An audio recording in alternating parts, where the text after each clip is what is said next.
네, 안녕하십니까. 저는 코스맥스에 근무하고 있는 김상현이라고 합니다. 이번 강의는 저는 이제 서울대 AMP 92기고요. 저희 1팀 영끌 88에서 준비했던 논문입니다. 논문의 제목은 소비 패턴 변화에 따른 향후 대응 방안을 금융, 식품, 문화 콘텐츠, 부동산, 화장품 산업을 중심으로 진행을 했습니다.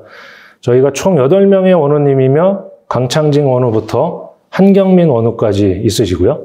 그다음에 지도교수는 김성희 교수님부터 최정학 부학장님까지 총 10분의 지도교수님의 지도가 있으셨습니다. 참고로 이번 자료는 그 디자인에 대해서 전체적으로 저희 원우 중에 크리에이티브 에드 창의 대표님께서 지원을 해주셨습니다. 그래서 감사하게도 이번 저희 그 우수 논문상으로 시상이 되어서 3월 달에 영상 콘텐츠를 녹화를 해서 배포를 하게 되었습니다. 그럼 강의를 시작하도록 하겠습니다. 저희 연구 배경은 이렇습니다. 한국의 근대사 이후로 4차례의 경제 위기가 있었는데, 아시는 바대로 오일 쇼크가 2번 있었고, 외환 위기, 그다음에 2008년에 리만 사태를 통한 미국발 금융 위기가 있었습니다.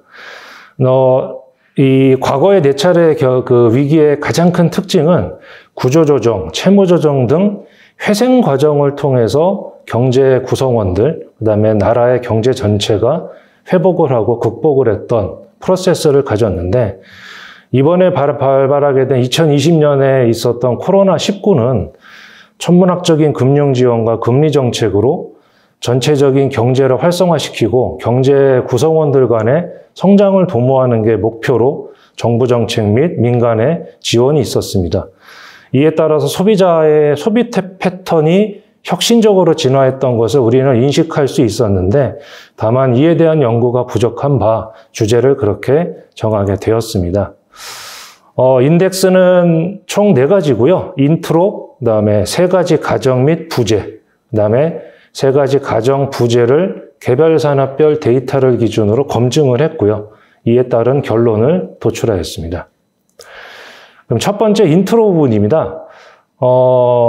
키워드는 이제 단기 충격은 해소된 모습, 그러나 실질은 큰 변화라고 정했는데, 표의 왼쪽과 오른쪽을 보시면은 왼쪽의 표는 2019년 대비 월별 2020년의 각국의 교역량의 변화, 오른쪽의 표는 각 월별 2020년 1월부터 매월 단위의 각국의 수출 변화를 나타낸 표입니다.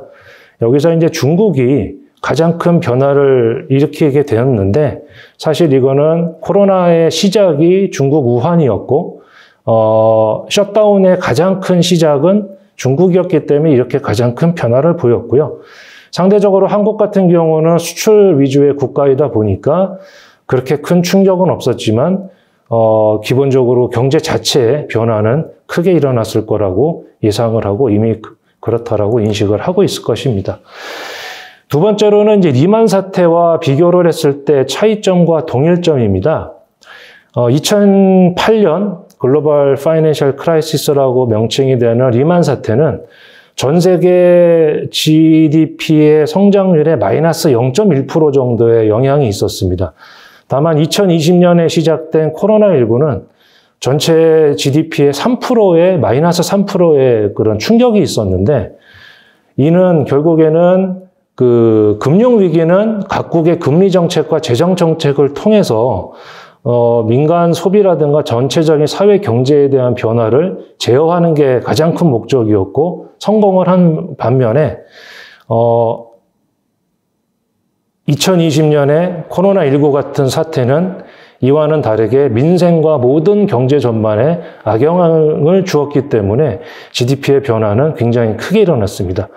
그것에 대한 반증이 2008년도의 재정정책과 더불어 금리정책으로서 미국과 한국의 금리 인하를 통해서 양적 완화와 금리 인하 2가지 정책이 결국에는 경제 위기를 극복하는 데 가장 큰 요인이었는데, 이번 코로나 같은 경우는 상대적으로 2008년 대비 낮은 금리 수준이다 보니까 어떤 재정 정책과 금리 정책이 병행할 수 없었다라는 점. 두 번째로는 민생의 가장 그 풀뿌리가 되는 우리 그 1인 사업이라든지 개인 사업자들의 영향을 주었다라는 점, 그것이 리만 사태와 코로나19의 충격의 가장 큰 차이점이라고 생각이 됩니다. 저희 연구 방향은 이렇습니다. 코로나19 팬데믹으로 인한 충격에 비해서 2020년 또는 2021년에 전 세계 그리고 한국의 GDP는 연착륙을 시현을 했는데 다만 공급과 소비 측면에서의 큰 변화가 발생했다는 것을 인식할 수 있습니다. 이에 대해서 시장 및 산업별 분석과 대응 방안을 논의하고자 하는 게 기본적인 연구 방향이고요. 이 연구를 위해서 3가지 가정과 부제를 만들었습니다. 첫 번째 가정은 총량의 변화는 없었다. 다만 100조의 물갈 퀴즐은 처절하였다. 이는 그 GDP 전체에 대한 부분입니다. 아시겠지만 그 GDP라는 것은 각 경제 주체들의 구성에 의한 합으로 인식이 되고 그 안에서 어느 한 부분은 굉장히 고생을 했고 애를 썼다라는 부분들을 표현하기 위해서 100조의 물갈 퀴즐이라는 표현을 썼고요. 두 번째는 순환은 지속된다. 내 좌표가 어디인지 모를 뿐. 이는 경기 사이클과 관련된 부분에 대해서 저희들이 한번 가정을 했고 연구를 했습니다. 마지막으로는 변화는 그 누구도 지시하지 않는다. 스스로 길을 찾아갈 뿐이다. 이는 그 소비에 대한 패턴의 변화가 누가 어떤 정책적인 또는 누구의 지시에 의해서 움직이는 것이 아니라 우리 스스로의 의사결정에 의해서 움직였고 산업도 거기에 맞춰서 변화를 했다라는 것에 대한 가정과 거기에 대한 검증을 하고자 합니다. 첫 번째 부분입니다. 총량의 변화는 없었다. 다만 100조의 물갈 퀴즐은 처절하였다. 왼쪽의 표는 한국의 GDP 추이입니다. 대한민국 GDP는 2018년에 최고점이었습니다. 1725조 원이었고요. 오히려 2019년이 1647조로 약 80조 정도 줄어 있었고 2020년 코로나가 발발을 했던 2020년은 1631조, 19년 대비 약 16조 정도 줄었습니다. 저희들이 생각한 바로는 굉장히 많은 어떤 셧다운이 있었고 통제가 있었음에도 불구하고 GDP 변화가 크지 않았다라는 것이 전체적인 총량의 변화가 없었다라고 판단이 되는데 표를 보시면은 그 고점에서 저점으로 내려가는 시점이 2번이 있습니다. 1998년에 IMF, 2008년에 리만 사태 때 한국도 그 영향에 벗어나지 않고 직격탄을 맞았던 그런 시점이기도 한데요. 그러면은 그 오른쪽의 표를 보시면은 폐업상이 10개 업종이 있습니다. 보시면은 즉석 판매 제조 가공업, 일반 음식점, 휴게 음식점. 이는 누가 보더라도 우리 민생과 연결이 되는 가장 우리 경제의 근원이 되는 영세 상인들이나 소상공인들이 가장 큰 영향을 받았다라고 저희는 판단을 하고 있습니다. 폐업상이 6개 자치구도 마찬가지로 강남, 송파, 서초, 마포 대부분 2,000개 이상의 업체들이 폐업을 했다라고 행안부하고 국민일보에서 발표를 했습니다. 그럼 우리 교과서적으로 봤을 때 GDP는 C 플러스 I 플러스 G 플러스 X 마이너스 M, 즉 민간 소비, 투자, 정부 지출, 수출과 수입으로 구성이 되고 있는데요. 한국은행 21년 3Q 국민소득 잠정 실적을 보면 내수는 보시는 바대로 민간 소비, 정부 소비, 건설 투자, 설비 투자로 구성이 되어 있고 아무래도 민간 소비가 상당히 많이 줄어들어 있었던 상태를 볼 수 있고요. 수출과 수입은 2019년 2, 4분기를 지나서 3, 4분기부터 상승을 했으나 대체적으로 수출과 수입은 안정을 찾고 있는 추이라고 볼 수 있습니다. 그 다음 장표는 국내 총생산에 대한 2019년도서부터 2021년까지 각 부문별 증감률에 대한 표입니다. 여기 보시면은 민간 소비 같은 경우는 2020년에 분기별로 굉장히 많은 하락이 있었고 설비 투자는 19년이 마이너스였으나 20년에는 상당히 큰 폭의 증가가 있었습니다. 아까 앞서 말씀드렸던 대로 총량의 변화가 없었다라는 게 결국에는 우리나라의 부족한 민간 소비가 빠졌었던 부분을 정부 소비로 대체를 했다라는 것을 알 수 있고요.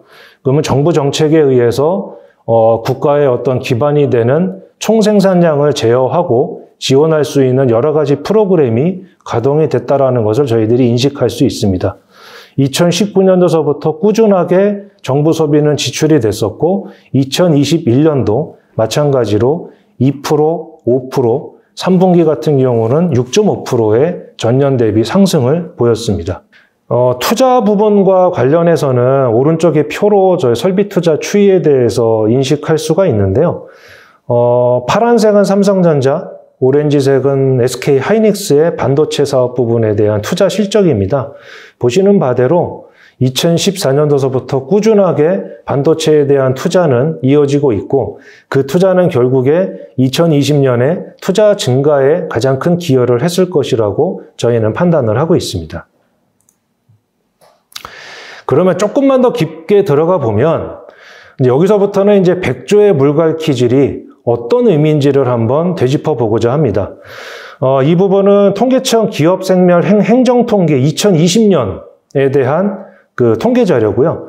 요 보고서는 매년 다음해 연말에 이제 발표를 하게 되는데 신생기업은 20년도까지, 소멸기업은 전전년도인 2019년도까지에 대한 데이터입니다. 단위는 1000개고 2014년도의 전체 활동 기업들을 보면 555만 개의 활동 기업이 있었습니다. 2020년에는 682만 개의 활동 기업이 있고요. 신생기업은 한 100만 개, 소멸기업은 73만 개 정도의 소멸이 있었습니다.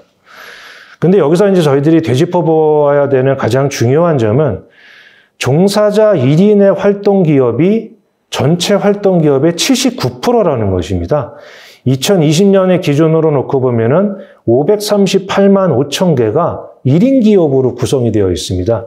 결국에는 저희 대한민국의 경제의 근간이 되는 풀뿌리가 요 1인 기업들이 가장 중심이 된다라는 것을 판단할 수 있습니다. 다음 장표를 보면 조금 더 깊게 들어가서 2019년과 20년에 전체 기업의 수를 기준으로 했을 때 대기업, 중소기업, 소기업, 그다음에 소상공인 4가지 구분으로 봤을 때 2019년에 대기업은 5,280만 개, 5,280개, 그다음에 대기업은 8,510개고요.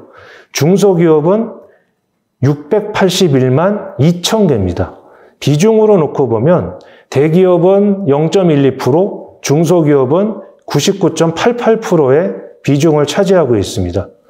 이 중소기업도 소기업과 소상공인, 즉 1인 기업을 포함한 소상기업인까지 구분을 해본다면 소상공인은 전체 활동기업의 94.6%를 차지하는 바 한국은 대기업 위주의 전체 매출은 유지는 하고 있으나 앞서 말씀드린 대로 경제의 근간이 되는 부분으로 보았을 때 소기업과 소상공인의 활동이 가장 중요하고 신생과 소멸을 일하는 데이터로 놓고 봤을 때 중소기업은 99.98%의 새로운 기업들이 창출이 됐었고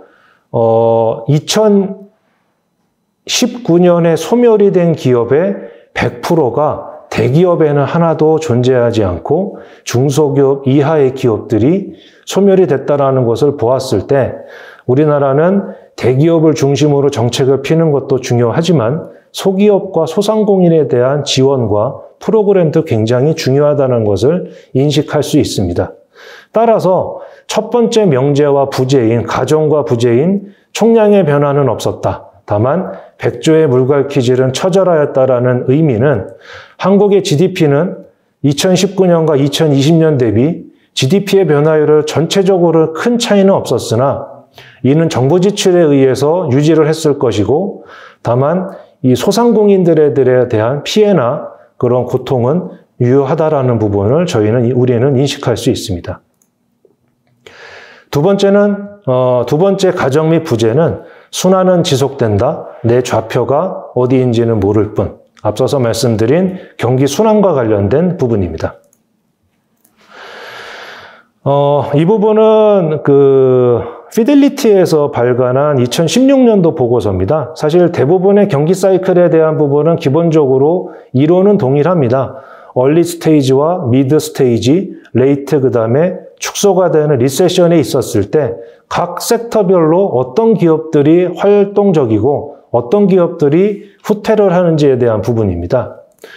보다 디테일하게 봤을 때는 다음 장표에서 보시는 바대로 경기 상승 국면에 있었을 때는 금융이나 부동산, 인포메이션과 관련된 테크놀로지 기업들, 산업들이 이제 상승을 하게 되고 성숙기로 접어들수록 소재나 헬스케어 쪽, 에너지 쪽이 좀 강세가 되고 경기 후퇴 국면에 있어서는 여전히 헬스케어 같은 유틸리티 이런 부분들이 강세가 된다는 것을 우리는 알 수 있습니다.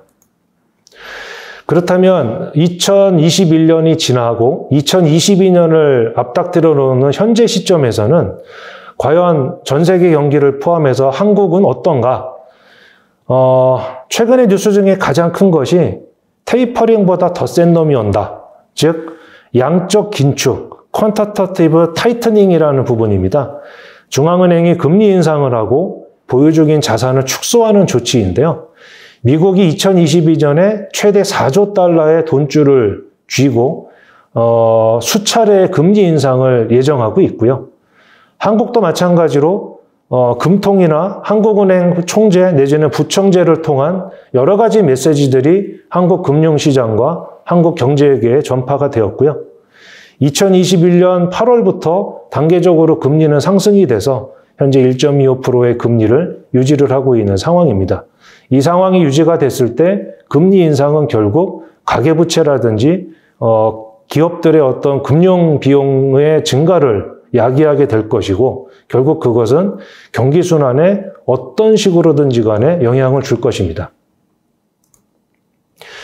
이 장표는 매월 통계청에서 발간하는 경기순환시계, 즉 BCC에 대한 부분입니다.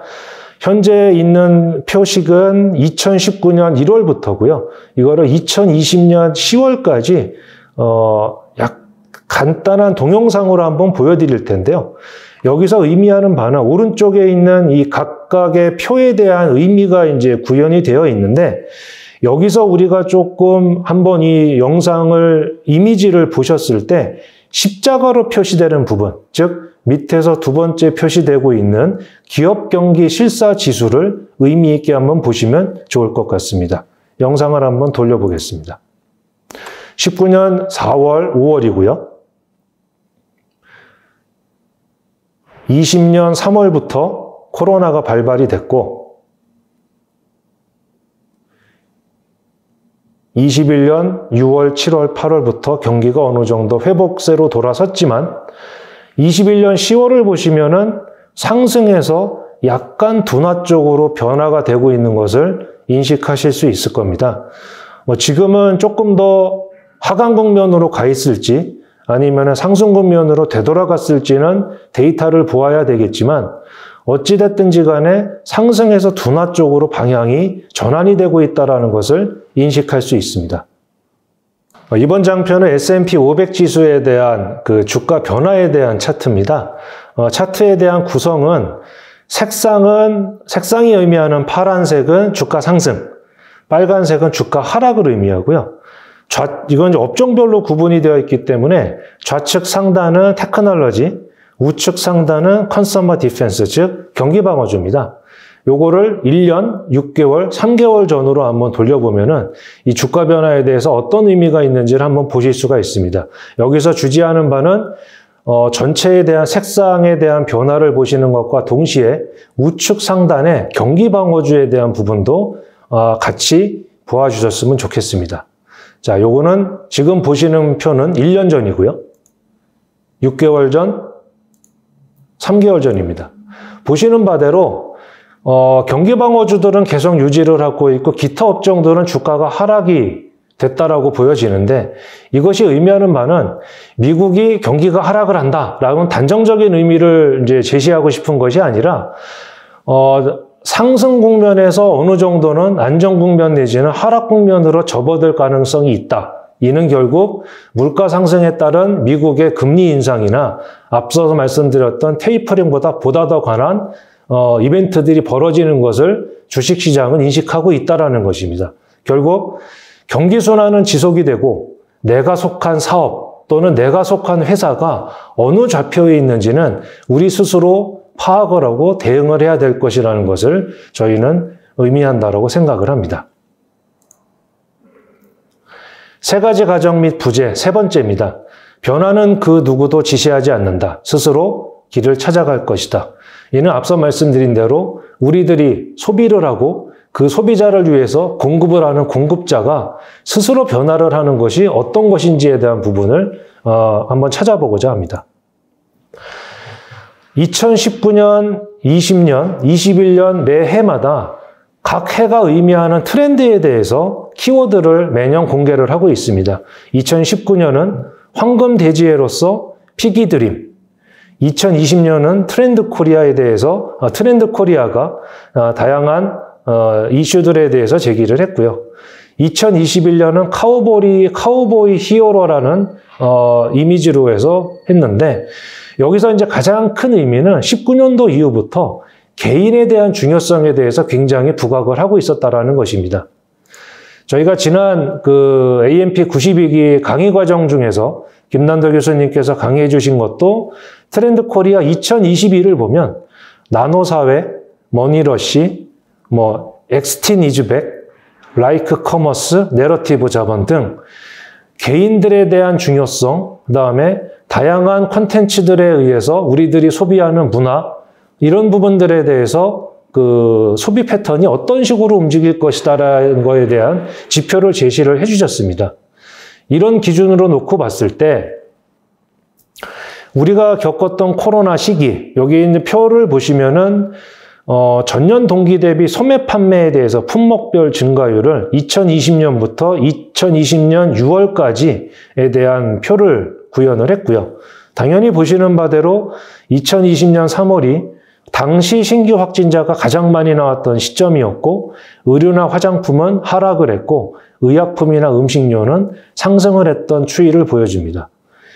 오른쪽 표 같은 경우는 전년 동기 대비 소매 판매 증가율을 채널별로 한번 구성을 해봤는데 면세점이 가장 큰 영향을 받았습니다. 코로나로 인한 셧다운 때문에 항공물류라든가 여행객들의 급감이 이루어졌고 이를 통해서 면세점 같은 여행과 관련된 소비 채널은 영향을 많이 받았고 오히려 무점포로 이루어지는 소매 채널들은 상당한 성장세를 보여주고 있었습니다.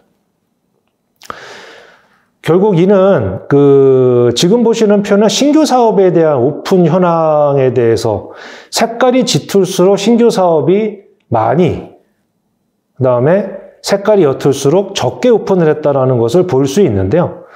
2019년 1분기와 2020년 1분기에 대한 데이터를 보시면은 서울, 경기가 가장 많았고 경상도 지역도 꽤 많았다라는 것을 볼 수 있습니다. 하지만 2020년은 색깔이 대부분 비슷합니다. 이는 신규 사업이 오픈이 극도로 제한됐었다라는 것을 볼 수 있고요. 2020년 기준 집중도가 높은 사업에 대한 키워드 값을 놓고 보면 글자 크기가 큰 것이 가장 집중도가 높다라는 표현인데요. 유통업, 배달의 민족 같은 그런 물류랑 관련된 음식 배달과 관련된 부분이 가장 컸었고 의료기관이나 의료기기, 급식 같은 경우는 아무래도 기업들이 외부로 활동을 하지 않고 내부에서 소비를 하는 쪽에 목표값을 두었기 때문에 그러지 않았을까 하는 생각이 듭니다. 다음 장표는 CSI 지수에 대한 부분입니다. 아시는 바대로 CSI 지수는 한국은행이 소비자 경제 상황에 따른 인식과 소비 지출 전망에 대해서 도표화한 숫자고요. 100보다 크면은 긍정적인 숫자, 100 이하면은 부정적이라고 보시면 될 것 같습니다. 2019년은 4인 이상 가구 기준으로 온라인 문화생활비부터 오프라인 문화생활비까지 대체적으로 100에 근접하는 지표를 보이는 것과 반대로 2022년 1분기는 온라인 쪽은 여전히 100 이상의 지표를 보여주고 있으나 오프라인 문화 생활비 또는 아웃도어 용품 구입비 이런 부분들은 80대 내지는 50대 지표로 떨어지는 것으로 놓고 봤을 때 셧다운과 관련된 외부 활동에 대한 소비가 극도로 위축이 됐다라는 것으로 판단이 되며 이 업에 종사하시는 분들은 아무래도 큰 영향을 받지 않았을까 생각을 합니다. 그러면 과연 첫 번째 명제였었던 총량의 변화는 없었다. 즉 소비 생활에 대해서는 큰 변화가 없었다라는 것을 의미하는데 그러면 과연 우리의 소비는 어디로 일어났을까를 한번 조사를 해보았습니다. 좌측 상단의 그림을 보시면 국내 전자상거래 시장 규모에 대한 부분입니다.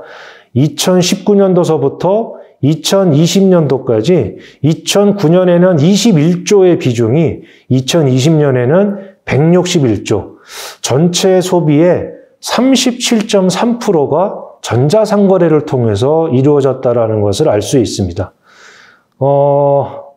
원형의 표를 보시면은 네이버 쇼핑, 쿠팡, 이베이 코리아, 롯데, SSG닷컴을 순서로 해서 다양한 온라인 쇼핑이 이루어졌고요. 하단의 막대 그래프를 보시면은 2022년 2월 28일과 3월 17일 양 이틀간을 기준으로 놓고 Z세대와 밀레니얼 세대, X세대, 베이붐 세대에 대한 조사를 했습니다. 이 부분이 참 재미가 있는 게 전 세대에 아울러서 코로나가 영향을 주었다라고 응답을 했고 코로나 덕분에 온라인 쇼핑이 증가를 했고 코로나19로 인해서 대체적으로 지출액이 줄었다라는 지표를 저희들이 파악을 할 수 있습니다. 사실 베이비붐 세대는 1946년도부터 1964년에 태어나신 분들인데 가장 왼쪽에 있는 표, 코로나19가 쇼핑, 장소, 방식에 영향을 미쳤다라는 것을 보시면 베이비붐 세대조차도 쇼핑에 대한 변화가 있었다라. 그 다음에 온라인 쇼핑에 참여도가 높아졌다라는 것을 인식할 수 있습니다. 그러면 다음으로는 여기까지 있었던 세 가지 가정과 부재를 기준으로 개별 사업별, 저희 같은 팀에서 소속되어 있는 원우님들이 소속되어 있는 개별 산업별 데이터를 기반으로 검증을 한번 해보고자 합니다. 첫 번째는 부동산 부분입니다. 첫 번째 명제였던 총량의 변화는 없었다. 다만 백조의 물갈퀴질은 처절하였다에 대한 부분입니다. 코로나19에 따라서 변화가 굉장히 커졌습니다. 사실 저희들이 연구를 하고 토론을 하면서 느낀 것 중에 가장 중요한 것은 코로나19 때문에 급격한 변화가 있었다라고 판단하기보다는 코로나19가 우리의 변화를 가장 빠르게 앞당겼다라는 것이 중론이었습니다. 주택시장도 마찬가지였습니다. 주택은 내부가 되게 중요해졌고 내부의 구조를 의미하는 거고요. 상가는 소형 상가들이 굉장히 침체를 이루었고 오피스는 재택의 증가에 따라서 신규 수요가 정체가 되고 있다는 것입니다. 왼쪽의 표를 보시면은 부동산에 대한 지표입니다. 이거는 국민은행에서 2019년 1월을 100이라는 기준값으로 놓고 전체 아파트 매매 가격 지수를 쭉 분포를 한 건데 아무래도 완화 정책일 때가 부동산의 상승이 덜했고 억제 정책일 때가 부동산의 상승은 있었다라는 데이터고요. 그래서 밝다라는 의미로 물음표를 찍어놨는데 이 부분은 부동산은 사실은 어떤 백조의 물갈퀴질, 즉 우리 사회 구성원들의 어떤 애달픔과는 조금은 거리가 있어서 좀 물음표를 표현을 했고요.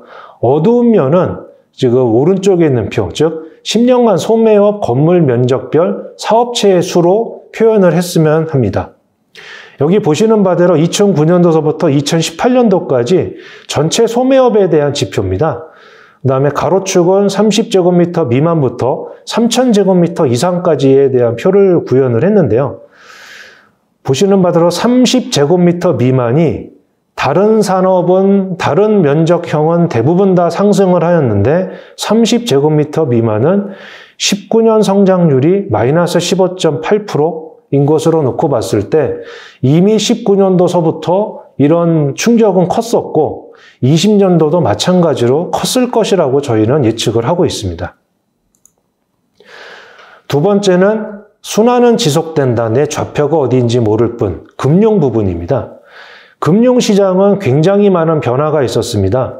핀테크 시장의 성장이 컴퓨터와 스마트폰의 보급에 따라서 소비자 간의 고도화된 프로세스가 도입이 됐고 남녀노소 불문하고 핸드폰이나 컴퓨터를 통해서 굉장히 많은 핀테크와 금융거래를 수행을 하고 있습니다. 이는 결국에는 디지털 화폐가 성장을 하게 되는 계기를 만들었고 블록체인의 범위가 확대가 될 수 있도록 기반 시설을 만들었다라고 저희는 판단을 하고 있습니다. 따라서 코로나19에 따른 모바일 결제 증가는 인터넷 뱅크 출현, 사용자 급증, 결국 핀테크 시장의 고도 성장을 기여했다라고 저희는 보고 있습니다. 그래서 내 좌표가 어디인지 모른다라는 것은 결국에는 앞서 말씀드렸던 경기순환과 관련된 부분인데요. 같은 금융이라고 하더라도 핀테크랑 관련된 전자금융업자 쪽은 굉장히 산업에 대한 동향이 긍정적이었습니다. 간편결제 서비스도 지속적으로 상승을 하고 있고 이용 금액도 상당히 커지고 있습니다. 다만 같은 금융업에 종사한다고 하더라도 가장 전통적인 산업인 은행업을 놓고 본다면 오른쪽의 표를 보시면 2012년도서부터 2022년 6월 말까지 영업점의 추이가 7,600개에서 6,500개로 줄었습니다. 약 1,100개 정도의 점포가 줄었다는 얘기는 약 1,100명의 지점장님들이 자리를 잃었다라고 우리는 판단할 수 있습니다. 결국 이는 금융시장은 성장을 하였고 산업 자체는 새로운 물결에 부응을 하였으나 은행업에 종사하고 있는 사람들은 어두운 면이 있었다라는 것을 의미합니다. 특히나 4대 은행의 2020년도 상반기 영업점수도 19년 상반기 때 88개 감소해서 20년도 상반기 때는 126개 감소를 했다라고 함은 결국에는 어디선가에는 같은 업이라고 하더라도 쇠퇴하는 산업 내지는 그 영역이 있었다라는 것을 의미합니다. 또 다른 부분은 문화 콘텐츠 부분입니다. 문화 콘텐츠도 해외 한류 실태 조사에 따르면 드라마, 미용, 예능, 패션 순으로 소비 비중은 높아지고 있고 특히나 코로나19에 따른 재택으로 인해서 문화 콘텐츠에 대한 소비가 증가하여서 한국 관련 콘텐츠도 확산을 하고 있습니다. 그래서 왼쪽에 그래프를 보시면 영화, 패션, 예능 다양한 부분에 이제 증가는 하였으나 가장 오른쪽에 있는 표를 보시면 영화관 부분은 마이너스 72%의 역성장을 하였습니다. 아무래도 셧다운 때문에 극장이라는 부분이 우리의 가장 큰 문화 소비의 축으로서의 역할을 수행하지 못했다라는 것을 의미하고요. 저희 팀원 중에 KT 알파에 근무하는 우리 원우님의 의견을 들어보면 KT 알파도 과거에는 하드웨어나 통신 사업자의 영역에서 기술, 커머스, 콘텐츠 사업자로 역할을 전환하고 있습니다. 그래서 KT 알파 같은 경우는 양방향 커머스, DX 플랫폼, 콘텐츠, 씬이나 왑 또는 올레 TV를 통해서 다양한 콘텐츠를 공급을 하고 있는 문화 콘텐츠 프로바이더로서의 역할을 수행을 하고 있습니다. 이는 통신산업이라는 하드웨어 영역에서 언젠가부터 스스로 변화를 꾀했고 그 변화는 결국 지금의 현재의 가장 큰 콘텐츠 유통의 문화를 선도를 하는 기업으로 자리매김을 하고 있다라고 생각을 하고 있습니다. 세 번째 부분입니다. 변화는 그 누구도 지시하지 않는다. 스스로 길을 찾아갈 것이다. 식품 부분입니다. 2021년의 식품 소비 트렌드는 무브라는 단어로 해석이 되는데요. 더 건강하고 슬기로운 집콕 생활을 하고 소비로 나를 찾고 그다음에 판 커진 이커머스에 대한 대응이라고 보여집니다. 새벽 배송부터 시작을 해서 다양한 그 업체들이 우리들의 그 식생활 쪽에 영향을 주고 있는데요. 2020년과 2021년에는 20%의 성장을 구가를 했습니다. 이 소비에 대한 변화는 오프라인 시장은 분명히 타격을 입었을 것이고 이렇게 온라인을 통한 그 배송 시장은 굉장히 큰 성장을 하였는데요. 한경기획이라는 저희 그 원우께서 속한 기업 같은 경우는 이 회사의 키워드가 상당히 재밌습니다. 다양한 도전을 통한 수많은 실패를 경험했다. 이것이 이 기업의 키워드입니다. 얼마나 많은 그 식음료 기업을 창업을 했고 얼마나 많은 실패를 보았는지를 이 한 단어로 의미할 수 있는데 이 기업은 여기서 그치지 않고 그 실패를 경험으로 지금의 성장을 구가를 했고 실패를 했던 그 창업자들, 1인 창업자들을 지원을 하는 프로그램을 구성을 하고 있습니다. 이런 부분들이 결국에는 공급자로서 또는 소비자로서 스스로 변화를 하고 있다는 모습을 볼 수 있다라고 저희는 생각합니다. 마지막으로 화장품 부분입니다. 화장품 부분은 특히나 많은 변화가 있었던 부분인데요.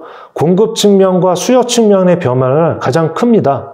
과거 우리 어머니 세대들, 직접 판매되는 세대, 그러니까 주단학 아줌마, 태평양 아줌마들이 화장품을 메고 다니면서 팔았던 시절부터 전문점 마트, 원브랜드샵, 이제는 H&B 스토어라고 불리워지는 멀티샵, 최근에는 온라인을 통한 다양한 유통 채널을 통해서 특히나 코로나19는 온라인 유통 채널에 대한 변화에 가장 크게 화장품 시장도 변화를 하였습니다. 화장품 시장도 수요 측면에 있어서는 큰 변화가 있었는데요.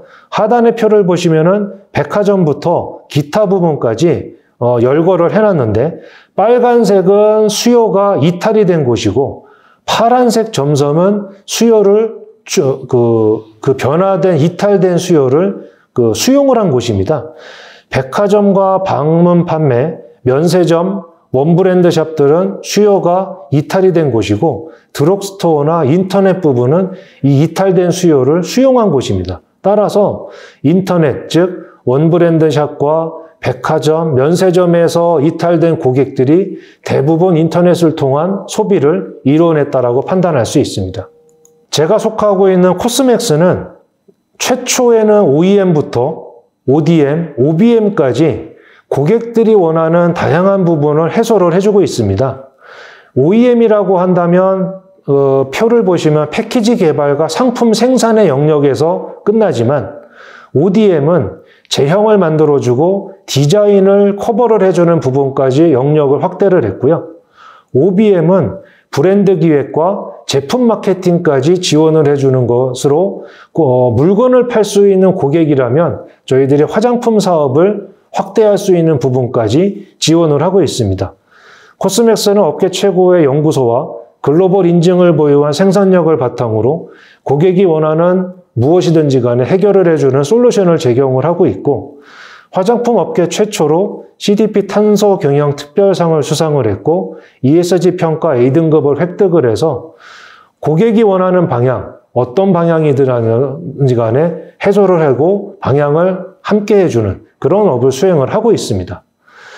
이렇게 우리가 앞서 가정을 했던 명제와 부제를 한번 열거를 하고 검증을 해보았고요. 마지막 결론 부분입니다. 앞서서 우리가 시장을 보았고 판단을 했고 우리 원우님들이 속한 기업들에 대해서 각자 토론을 한 결과 소비 계층과 소비 패턴의 변화는 있었습니다. 시장 규모에는 큰 변화가 없었으나 산업 내 개별 기업들의 흥망성쇠가 코로나19 전보다는 굉장히 급격하게 영향을 주었다라는 부분. 핀테크나 OTT, 온라인 쇼핑 등 이미 시장에 선보인 산업들 중에 IT 기반의 아이템들이 극도로 성장을 보였고 시장을 잠식해 나갔다는 것이 굉장히 큰 의미가 있고요. 전 세대를 아우르는 유저의 참여로 비대면 디지털 산업으로서 흐름을 가속화했고 특히나 X세대 같은 베이비붐 세대 같은 오래된 세대들도 이 시장에 적극적인 참여자로서 활동을 하고 있다는 것입니다. 두 번째로는 굉장히 조심스럽지만 경기 사이클 내의 현재의 시점은 둔화 시점으로 접어든 것이 아닌가 하는 조심스러운 예측을 하고 있습니다. 더더군다나 앞서 말씀드린 바와 같이 미국의 금리 인상과 양적 긴축을 통해서 한국도 어쩔 수 없이 금리를 인상을 하거나 하는 역할들을 수행을 할 텐데 그렇게 되면은 가처분 소득은 줄 것이고 이 부분이 경기 연착륙에 어떻게 영향을 줄지는 각 산업의 구성원들이 굉장히 많은 고민을 하고 있을 것이라고 생각을 합니다. 그러면 우리 기업과 산업별 어떤 대응을 해야 될 것이냐? 이 부분은 단기 전략을 수립하기보다는 앞서 말씀드린 핀테크가 됐든 온라인 쇼핑이 됐든 플랫폼이 됐든 최근에 대두되는 아이템들을 개별 산업에 적용을 하고 그 적용을 기반으로 중장기적인 전략을 수립하는 것이 가장 좋겠다라는 것이 원우들의 최종적인 의견이었고 가장 합리적인 또는 예측 가능한 사례가 KT 알파 같은 오래전 전통적인 통신기업에서 이제는 문화를 선도하는 콘텐츠 기업으로 나가는 또는 CJ 같은 기업들도 가장 좋은 사례가 될 수 있을 것이라고 생각을 합니다. 그래서 AMP92기 저희 원우님들은 또는 저희 팀에 속하지 않았지만 같이 논의를 하고 고민을 했던 저희 원우들은 이런 부분들에 대해서 시장에 대한 소통을 하고 각자 할 수 있는 고민들을 공유하고 또 이런 기회를 빌어서 저희 AMP92기가 어떤 고민을 했고 어떤 논의를 했고 그 결과물이 어떤지를 다양한 계층에 계신 분들께 공유를 할 수 있게 되어서 가장 영광이라고 생각을 합니다. 이상으로서 저희 팀 이름 영끌88에서 한 소비 패턴의 변화에 대한 그 간단한 강의를 마치도록 하겠습니다. 감사합니다.